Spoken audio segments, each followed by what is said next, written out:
ay mga pangtapon o panambak. Pero dahil meron tayo mga apartment na i-repair pa or may mga bahay pang hindi nagawa. So, yung mapakinabangan, iwanan. Sinisiparate ko na mapakinabangan at yung mga hindi. Yung kaya pang gawan ko ng design, iniwan ko na. Alam niyo kung bakit. Malaking bagay yan. Bakit? Ang mga tira-tira kong tiles, kagaya ng mga nagamit ko na, tapos may mga tinabas, kailangan yan. Bakit kanyo? Bakit? Ganito yan. Pag may nabasag doong isa, then wala na yon sa modelo ng tiles. Kasi ang tiles din may year, may modelo. Depende sa taon, depende sa panahon. Ngayon, kung yung tiles na yun wala na sa design, phase out na.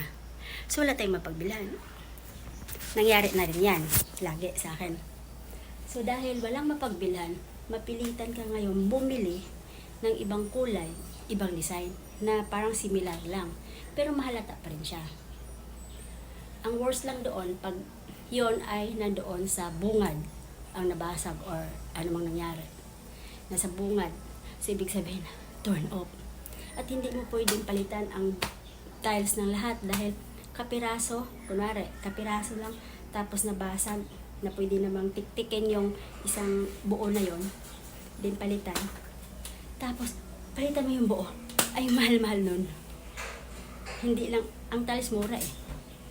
Kung mamurahin. Pero doon ka mamahalan sa libor. Napakamahal. At patay oras lahat yan. Wala pa ako natagpo ang super matino.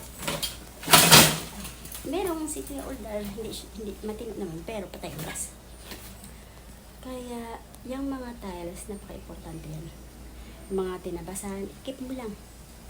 Then, pag mayroong nabasag doon sa isa sa mga apartment mo, na alam mong nandoon ang mga tinabas, kunin mo lang yung tinabas, then tiktikin mo yung kapirasong na nabasag, lagyan mo na siya ng grout na kasing kulay, hindi na halata yun. Ayan yun guys. Hindi ako maintindihan ng mga kasama ko dito sa bahay, yung jowa ko, yung ate ko, hindi nila ako maintindihan kung bakit kinikip ko ang mga tabas-tabas na, or bakit kinikip ko pa yung mga sa tingin nila basura. Hindi nila alam na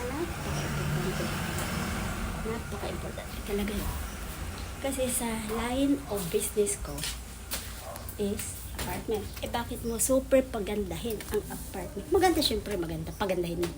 Pero ibig ko sabihin, bakit bilhan mo ng diamond tiles na ang isa 1,600? Na napaka hindi practical. Gagamitin mo lang ang isang tiles. Kagaya ng tiles ko, meron akong penthouse na may swimming pool. Ang tiles niya, alam mo magkano isang piraso? Diamond white na super elegante. Ang isang piraso is 1,500. Pero nag-sale pa yon. So nasa 2,000 plus siya.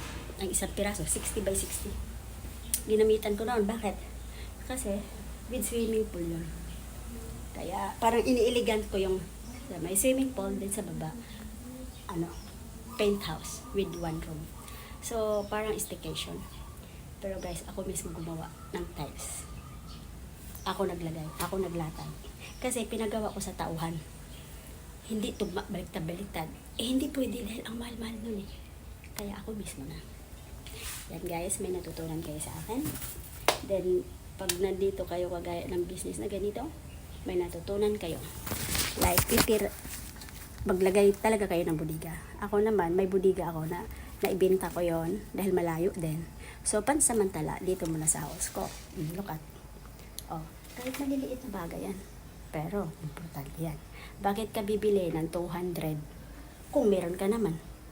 At bakit ang isang tauhan mo maabala ng 1 hour dahil bibili pa sa hardware dahil sa kapirasong yan na meron ka naman. Di ba? Yun ang purpose. Thanks. See you on my YouTube. Bye.